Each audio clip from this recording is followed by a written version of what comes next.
Hey there, I'm Sean Finnegan, and you are listening to Restitutio, a podcast that seeks to recover authentic Christianity and live it out today. Cayce Fletcher is the host of A More Beautiful Life Collective, a blog, a YouTube channel, and a podcast. She releases a new show each week on making theology practical and developing a more beautiful life.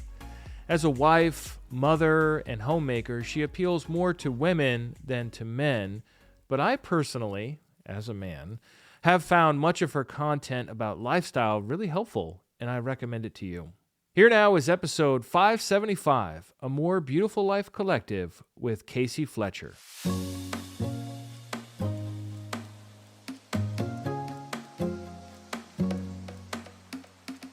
Welcome, Cayce Fletcher, to Restitutio. So glad to talk with you today. Thanks for having me. I'm honored to be here. To start with, I thought just so people could get to know you a little bit, we could hear a little bit of your journey of faith. Could you share a little bit about your background and why it is you take your faith so seriously? Yeah, so I have been in the church my whole life. My parents grew up in the church. We go to a Church of God church, Church of God General Conference in South Carolina, and my parents were a part of the church.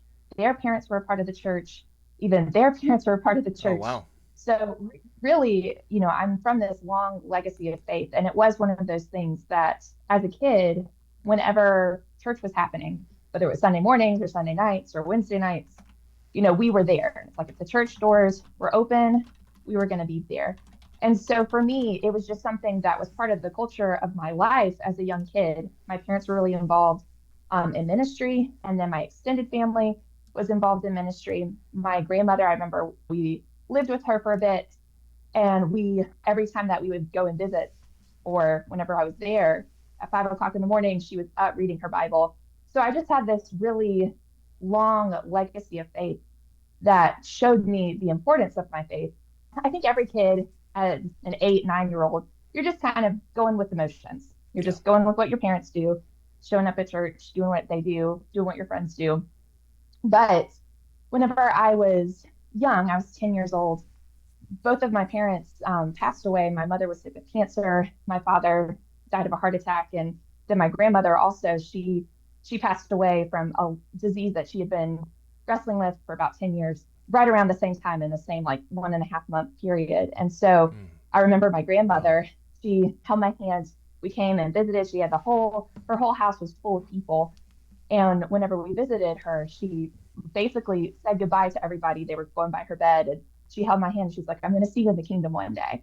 And so, whenever you're confronted with that, especially as a young child, you begin to recognize that life is a lot more than what's going on at school. It's a lot more than, your friends and the drama. Not to say that I didn't get into drama or do any of those crazy things whenever I was in middle school and high school and stuff, but you just begin to see that life is very short and you want to live it well. And so part of my faith journey was living through that. But then also I had a really strong group of friends. Like I said, we all grew up, I know that sometimes people feel a little bit more isolated as a Unitarian. But for me, I never really felt that way because we had such a strong youth group.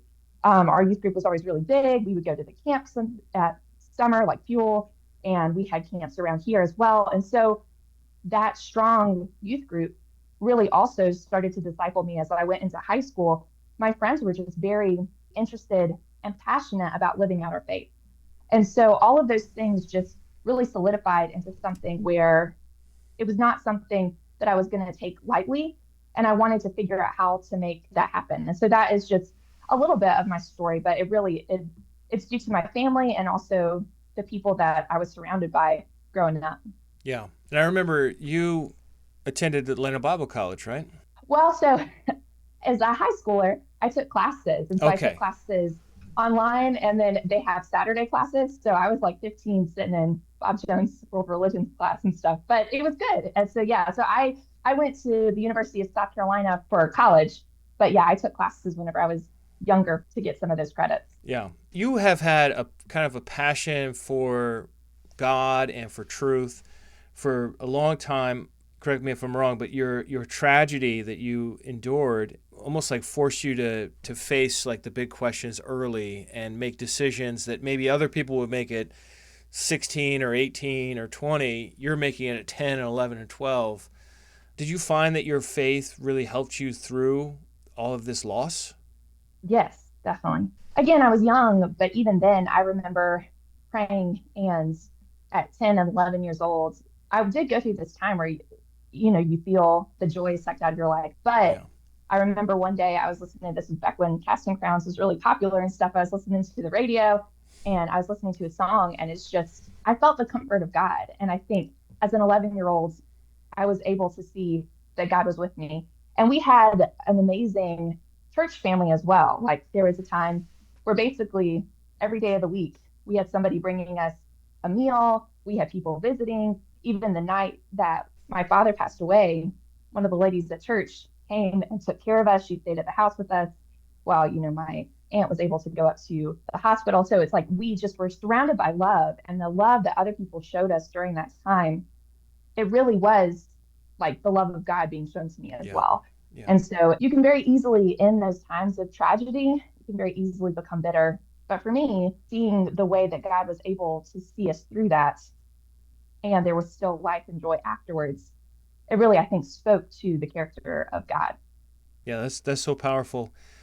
There are so many people who have had either similar or even less severe circumstances in life who ended up in drugs or in prison or in some sort of toxic lifestyle. And to see you turning out well, there are no warrants out for your arrest, to your knowledge. You don't have a drug addiction or anything. Like it's just like it really is a testimony to God's goodness that He provides through His people in times of struggle. Let's talk about where you're at now. So you're married, and you have a number of children and one more on the way. So Yes. Who are you married to, and how many kids do you have, and what are their ages? Okay, so I'm married to Josh Fletcher, and we have two kids, Jonah and Mary. They're 4 and 2, and then we have one on the way. And so she's due in December, and so we're getting really close. We'll see. She's due on the 29th, so it could be a Christmas baby, maybe New Year's baby. We don't know. Oh, yeah. Some real possibilities there. I think if it was me, I would rather be born on New Year's than Christmas, because then, you don't want to, lose any presents. Yeah. But, hey, that's how it happens sometimes. So, all right, let's talk about the website and this whole concept you have. It's called A More Beautiful Life Collective.com. Where did that name come from? And what's this all about? Well, to back up a little bit, whenever I went to college, I ended up going to school for secondary English education. And so I became a teacher, and I taught for 5 years. And, I really loved to teach and to communicate with my students and try to bring them to the best possible version of themselves. But one of the things I noticed is, like, if you've ever talked to a teacher, like, life is so regimented whenever you're teaching. Like, you wake up, you have to be there at 7:45 for the bell. You've got 15 minutes to eat, and then you have to go home and do everything that you need to do in about 2 hours before your kids go to bed. And so it's just this life where you felt like it was very much like a treadmill. And so after 5 years, I decided to stay home. And whenever I was staying home, I wanted to make sure that I was using my time intentionally. And so, there's the idea of, inclining yourself to the good, the true, and the beautiful. And so the idea is that through being intentional with our practices at home, we can incline ourselves to those things. Goodness, we emphasize that very much with the Christian faith, and then truth is something that's very important to us, especially in the Unitarian movement. But I think we also need to make sure that we create space for beauty. And so I think for me, it was just trying to think about how we can have a more beautiful life. And honestly, a more beautiful life is probably one that is centered around this idea of glorifying God. And so if we have our loves ordered rightly, if we put God at the pinnacle of our life, at the focus of our life, then everything else will become more beautiful in turn. Very cool. Tell us about what you have on here. What resources do you have on the website? Give us a reason why we should ever go to your website. I think so many of us, like with a podcast, like I have so many listeners, I'm sure, that have never been to restitutio.org, even though I plug it in literally every episode. Like, go to the site. Yep. But like, give the listeners a reason to check it out. What do we have there? Well, there's two different things. So like anybody could tell you, if you're listening to a podcast, normally you kind of jump in and you're like, I mean, you have what, 500 episodes, like you have such a backlog of content that there's so much that if you're listening to a podcast each week, you're missing out on all this backlog of content. So on the website, there's all of the resources and things that we've already covered. A lot of the stuff that we talk about on the podcast, we have, like right now, I'm going through a doctrine study. So we do focus a little bit on that. But a lot of what we're focusing on is planning and productivity and homemaking and how the habits of our lives can make our lives more beautiful. They can add to intentionality in our lives and to these spiritual disciplines. And so for on the podcast, we talk about these things each week, but all the backlog, all the old articles are on the website. And then the other thing that we have is the shop. And so, I think a lot of times people miss out on a lot of the free goodies and extra resources and things because, like you said, they never go to the website. And so for each of the posts that I do or each of the podcasts that I do, I have some kind of free resource connected with that can help you to implement the things that we've been talking about. But then I also have some Bible studies there, and I keep adding to it. I've written journals for our camps for years. And so there's these Bible studies that are on the shop that you can get that walk through different biblical concepts, as well as other things related to planning and homemaking, helping you to make your life something that you love. Yeah, that's a really nice way to say it at the end there. Making your life something that you love. I like that. I really do. I think doctrine is important. I think holiness is important, righteousness, these kinds of things. But you can have correct doctrine, you can live righteously, and you can be miserable. And it's like, well, what's the point? I'm doing all this stuff, and I'm spiritually drained. I'm emotionally numb. And it's just, life gets so overwhelming. We get either bored or we binge on stuff that is just not good for our souls, or we just overbook ourselves, get crazy busy. And you handle these kinds of issues on this podcast. Talk to us about the last episode or 2 episodes ago on hobbies. What made you want to talk about hobbies? I'm really curious about this. I try to alternate between, right now we're doing the systematic theology series, and then we're talking about creating a life you love with some more practical episodes in the other episodes.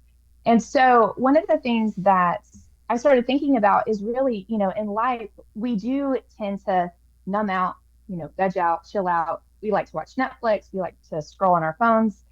But I heard somebody say, and this is from Screen Strong, so if you're interested in parenting young kids or even teenagers and wrestling with some issues related to technology, especially technology addiction, to things like social media and video games, one of the things she said is like she can tell who sets good boundaries around their screen times by saying, okay, tell me 5 hobbies that you have, 5 interests that you have outside of school or anything to do with like your device, like the shows that you watch.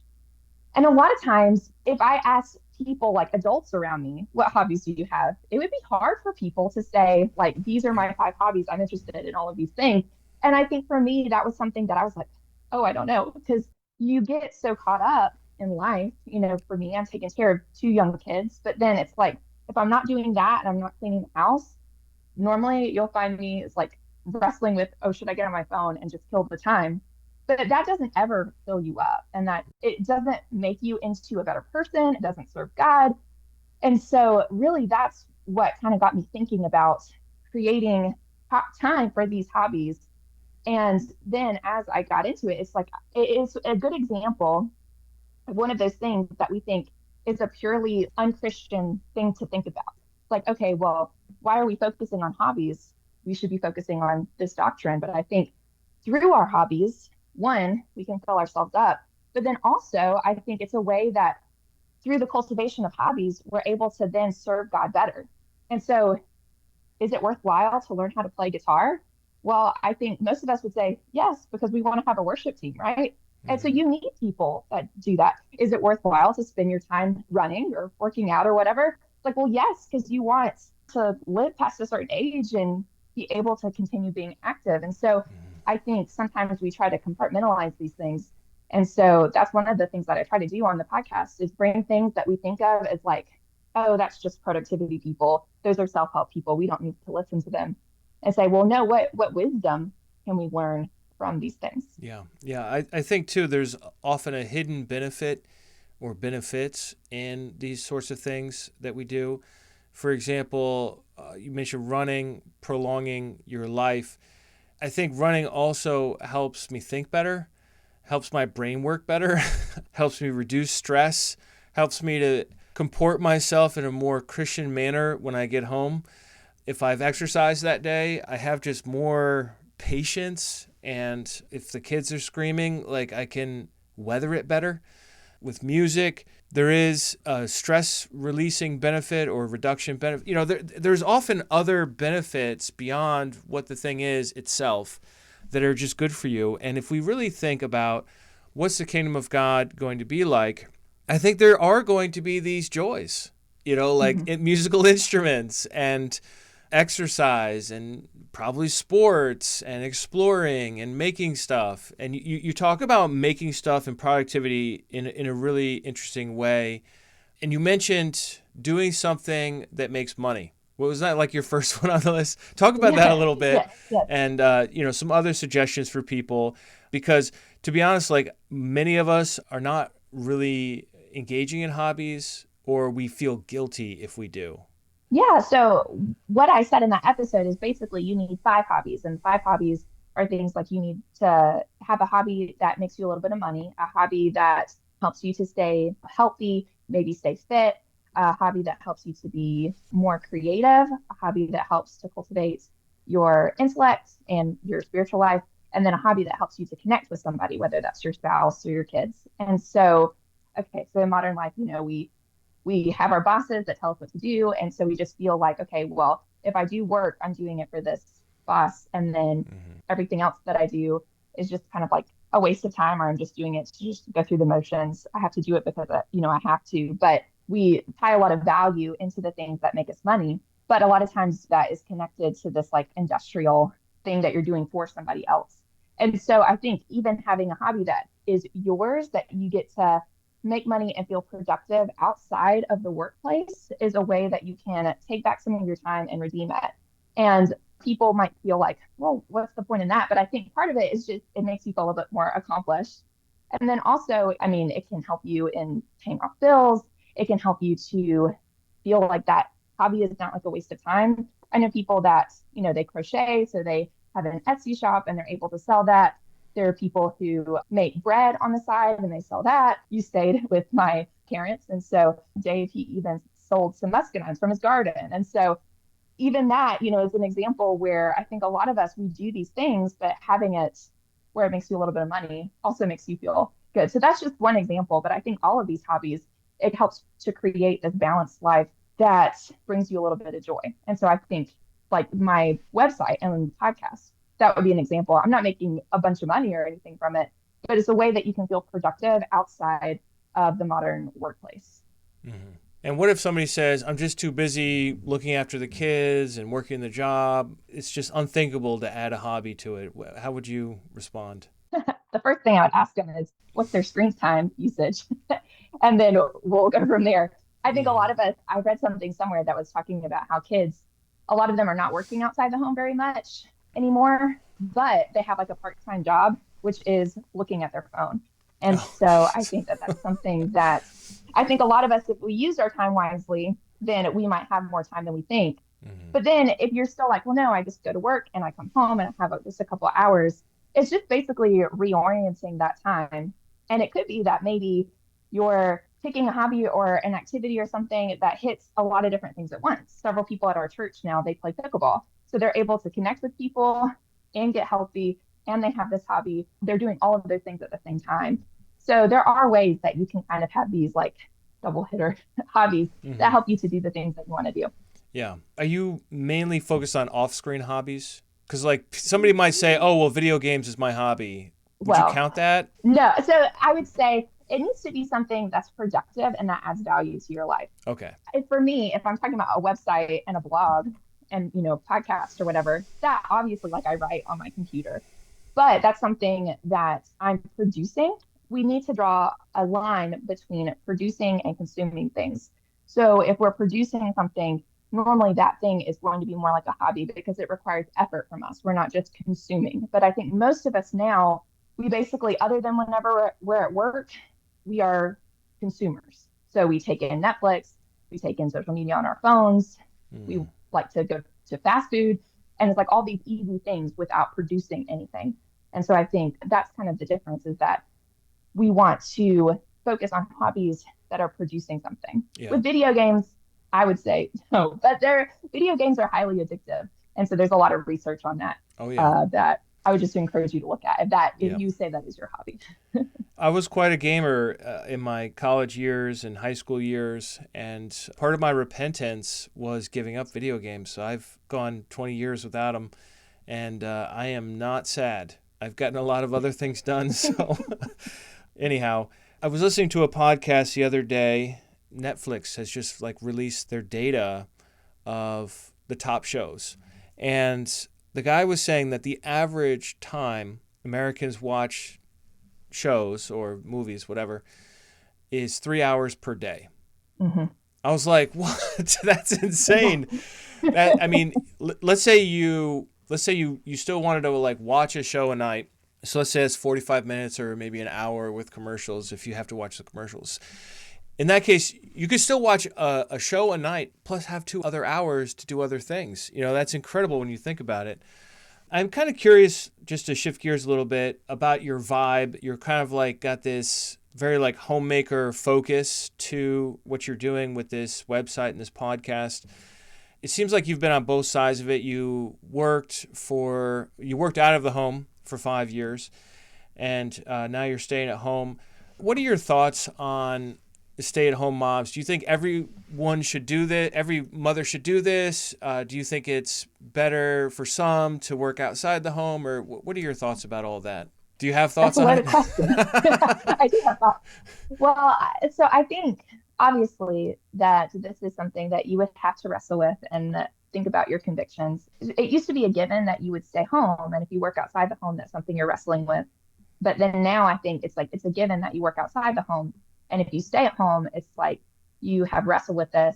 For me, I know that I really desired to stay at home. I think there's something that happens whenever you're at home with your kids, especially young kids, where you're able to disciple them. So my son is 4. So, I say this, but I also say this keeping in mind that he's 4. But we were planning on homeschooling, and we do a little bit of homeschool now. And I think that's something that you're able to have such an influence on your kids that if they go to school, you're not going to have the same thing. And I think it's all tied up, staying at home. If you stay at home, you're going into a one-income household unless you can find a hobby or something else that makes money. And so that's definitely a sacrifice. And then generally, if you stay at home, a lot of people, they begin to consider whether they want to homeschool or send their kids to public school. And then, there's lots of things. But I just know that for me, I'm able to do so much more as far as home life goes because I'm at home. I always felt like whenever I was working, basically, I feel like you can only deal with 2 things at one time, but you're juggling so much whenever you are working outside the home. So, it's like you're homemaking and then you're parenting and then your work. One of those things is going to drop.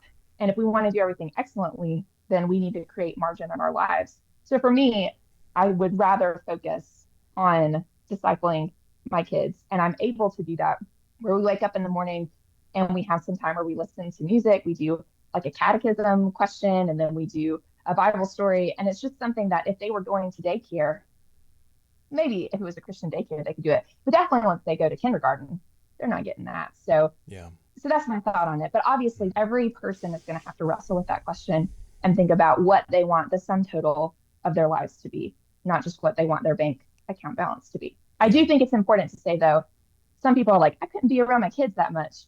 That might be an attitude question that you have to ask yourself. Why do you feel like that about your kids? I'm curious about the culture where you live in South Carolina. Up here in New York, there's a stigma to stay-at-home moms and I don't think it's so much with respect to men, but more women looking down on women that choose to stay at home. Have you encountered anything like that? And if so, how would you coach somebody to respond? I will say around here, there's not really that. I think people are like, oh, I wish I could stay home. That would be so easy, is the Hmm. kind of thing. I think if somebody is feeling that way, again, I think it's important, like if they feel like people are looking down on them and Yeah. that's making them Yeah. uncomfortable, I think definitely ask yourself like why you decided to stay home. And if you're staying home because you want to disciple your kids and spend time with them, then it doesn't matter what people are saying because you're doing the right thing, Yeah. the godly thing.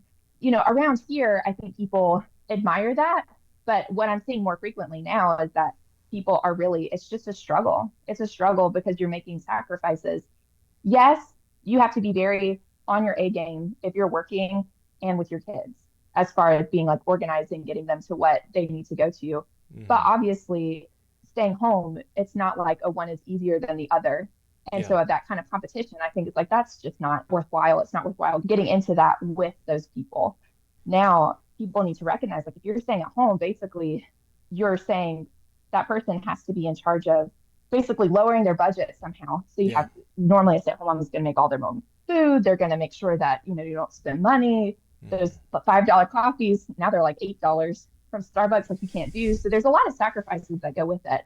And so I think if you're choosing to stay at home, give yourself a pat on the back because you know that you're making sacrifices to do what's right by your kids. Yeah. My mom was a stay-at-home mom, and my wife has been a stay-at-home mom, at least so far.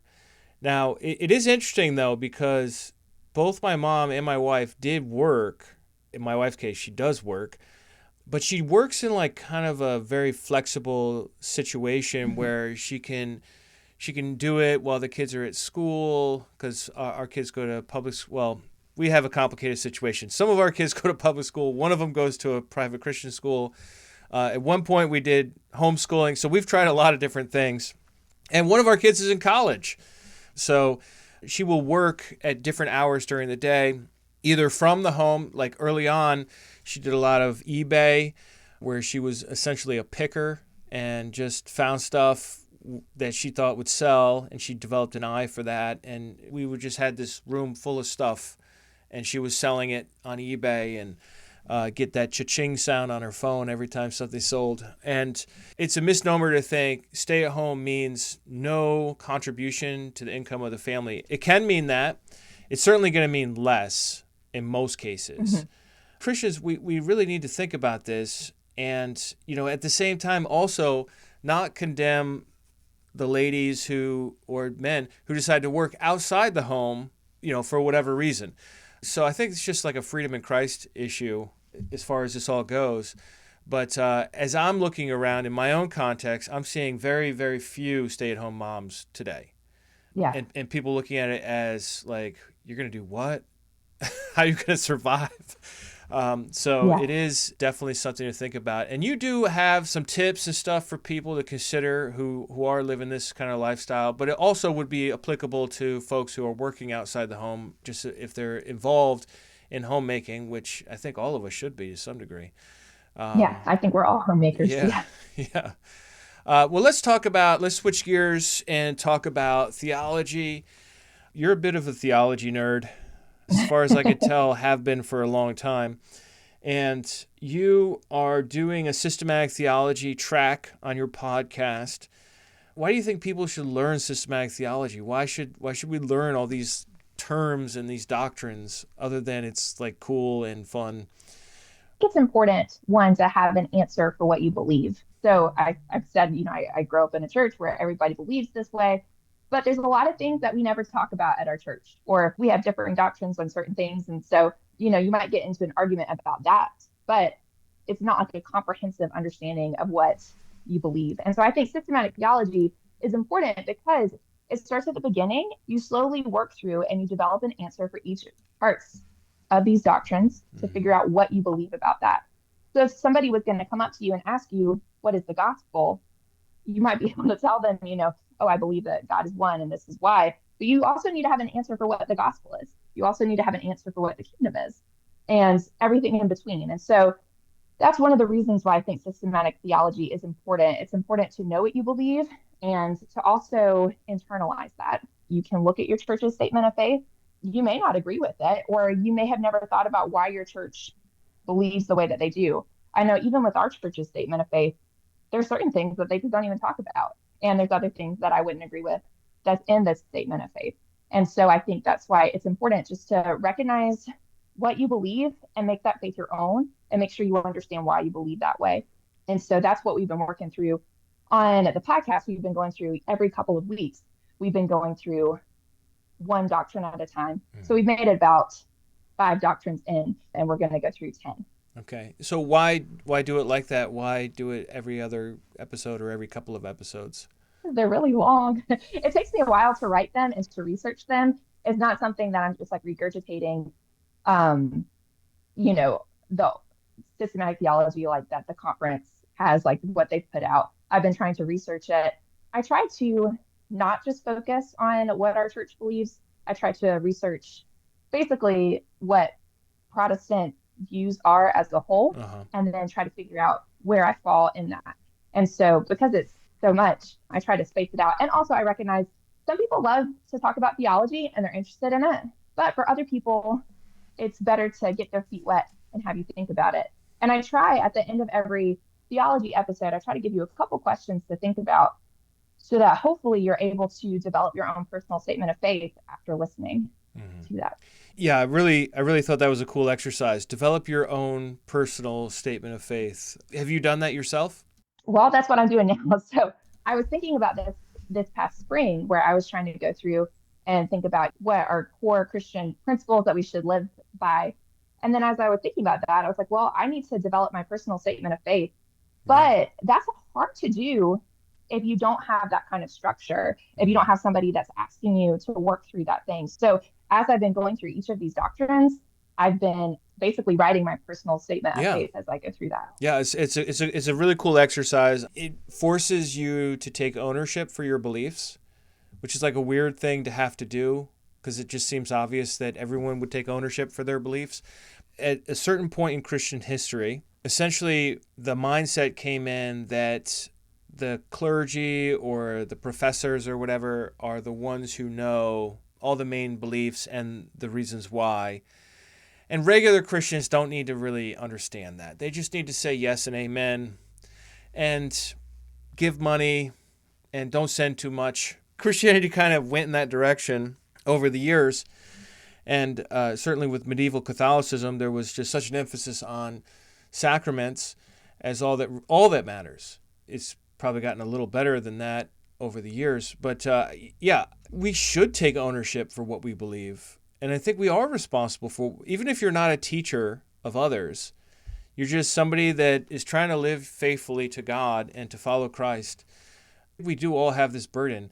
Now, there are some people that are just like less interested in this, but there is sort of like a basic level at which we should all be informed. Your approach is good for that. Let's talk about the last episode with Christology. What was your strategy there? What did you hope to cover?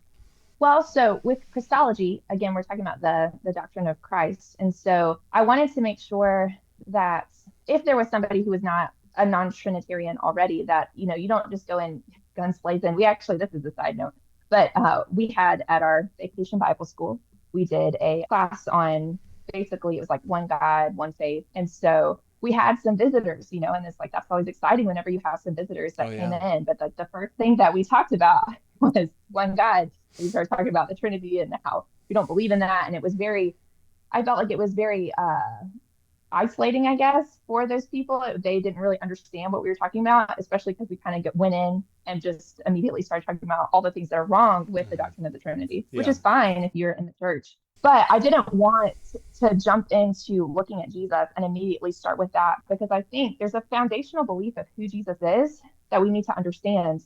Really, the doctrine of the Trinity, nothing that I said in my podcast, I think a Trinitarian would argue with, because in the podcast, we talked about how Jesus is the Messiah, and he's our prophet, priest, and king. And recognizing what he does in each of these roles shows us how he is important for our faith and kind of the role that he plays in our faith. And I don't think any Trinitarian would argue with that. And so I think the thing is as we look at these doctrines, we need to make sure that we're not just saying, well, we don't believe this. We need to say, okay, what do we believe? And how can we articulate what we believe? And so that was how I wanted to approach Mm-hmm. that.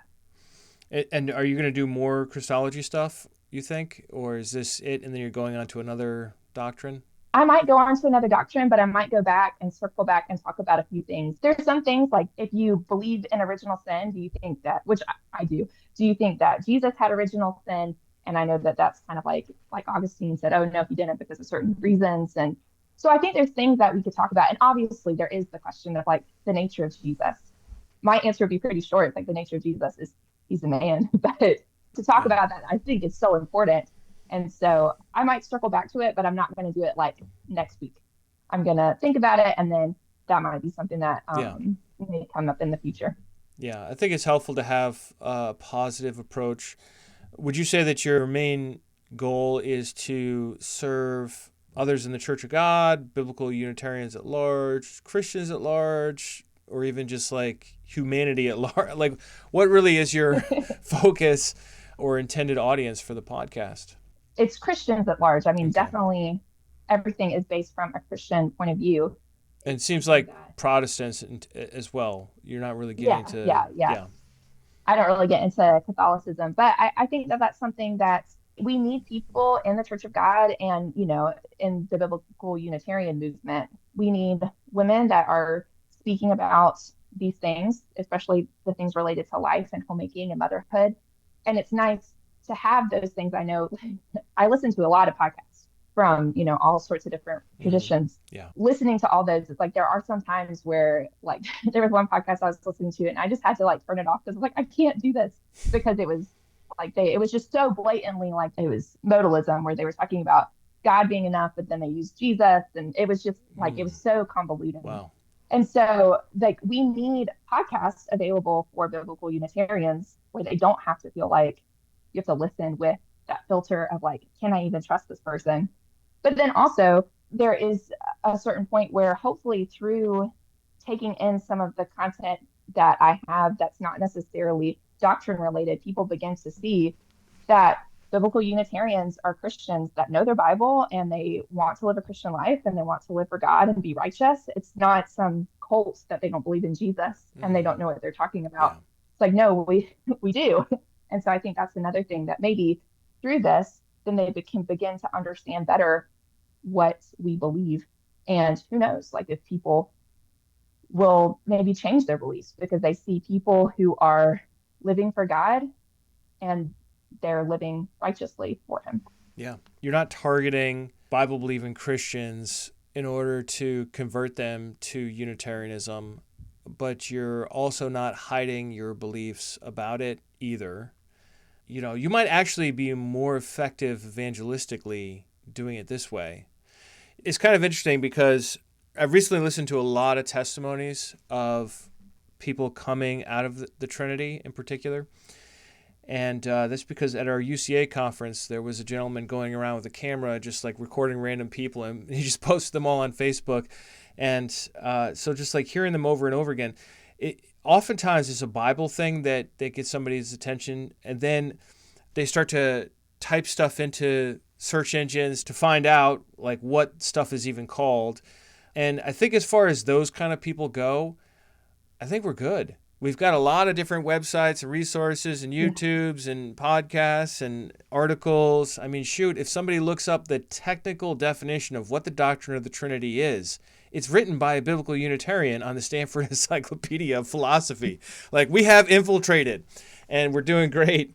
Not to say we couldn't always have more. I think more is just always better, especially when we're a minority movement. But like your strategy, I think, is really interesting and really helpful. And it's something that I kind of saw with my wife in Mormons, where she would like end up following a lot of Mormon moms' blogs because they were just like putting out really great content on like being a good mom and doing the things, a lot of the similar things that you're talking about.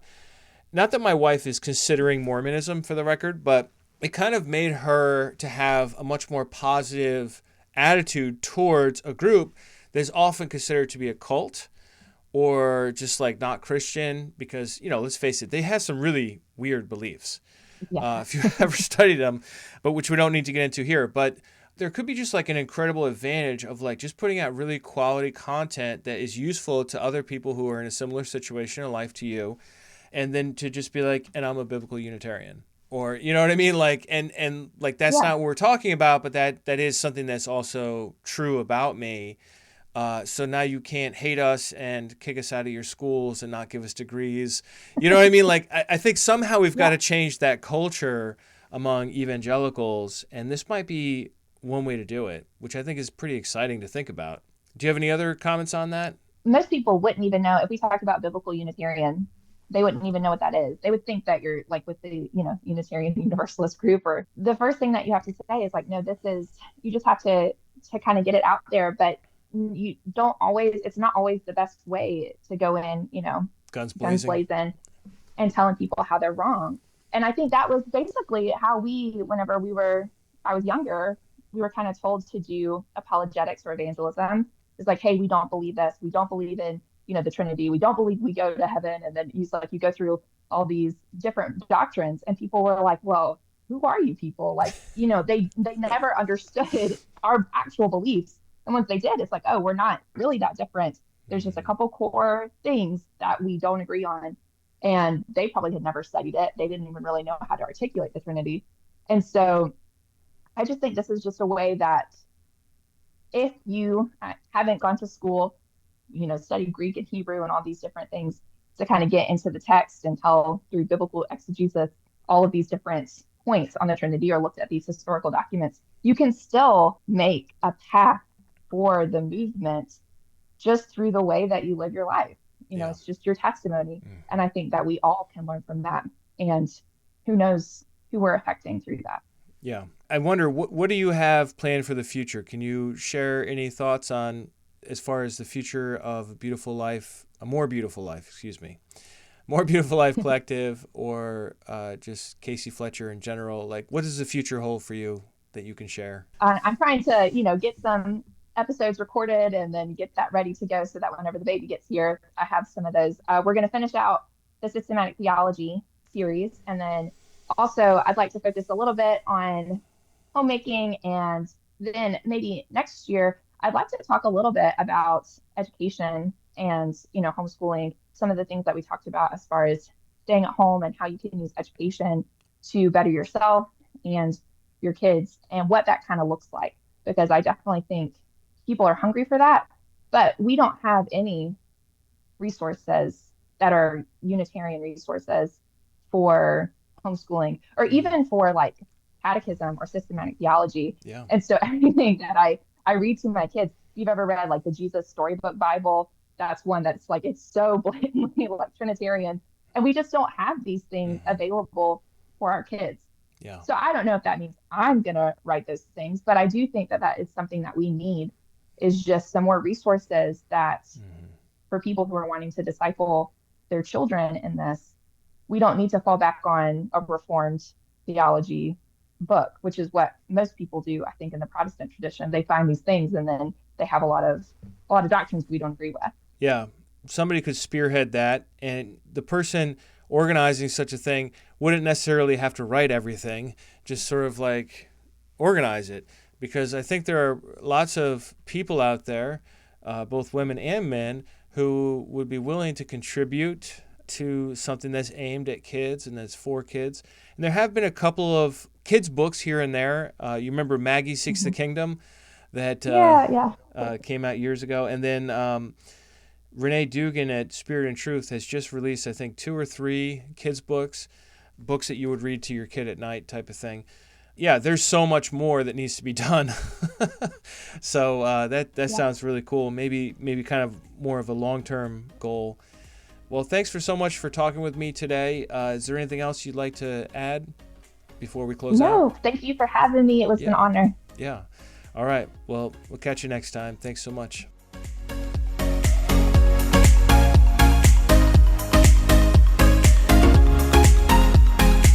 Well, that brings this interview to a close. What did you think? Come on over to restitutio.org and find episode 575, A More Beautiful Life Collective with Cayce Fletcher, and leave your feedback there.